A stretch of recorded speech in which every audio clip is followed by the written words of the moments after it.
My name's Todd Huber, and I'm obsessed with skateboards.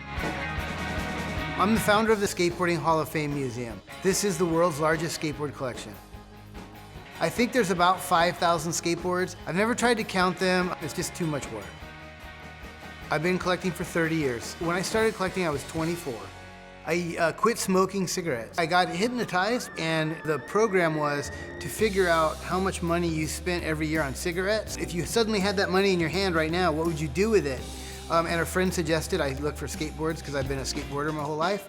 Found one that weekend at the swap meet and never looked back. It started just as a hobby in my garage, and then at some point, as I just sort of got more into it, I realized there was not one museum for skateboarding in the world. And so I just said, I'm gonna do it. We've had so many celebrities. So David Beckham and his family used to come all the time. Britney Spears, Will Smith. Last week, a guy in here, I don't even know who it was, but it was apparently this rapper named YG. But he's standing in here with his little daughter, and the kids start going nuts.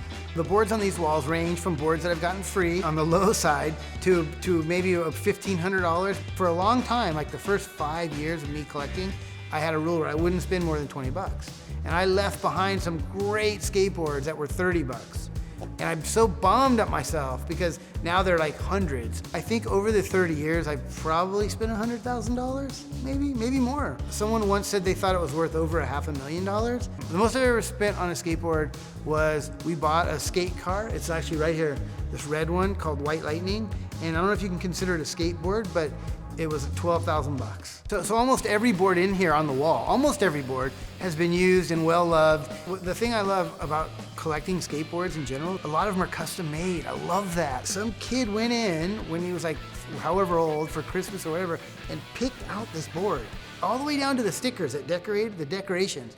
And I love finding those survivors. I think one of the things that people don't know is when skateboarding started, and nobody really knows when it started, you couldn't buy a skateboard and you had to make it.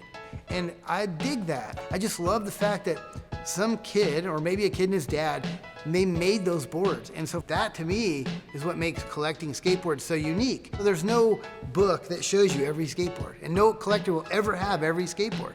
People ask me, what's your favorite board? And the dumb answer is like the one that I just got. We have a really unique Tony Hawk board. That was one of his boards. People always like to see that. He also, down the line, gave me one of his trophies from a contest when he was young.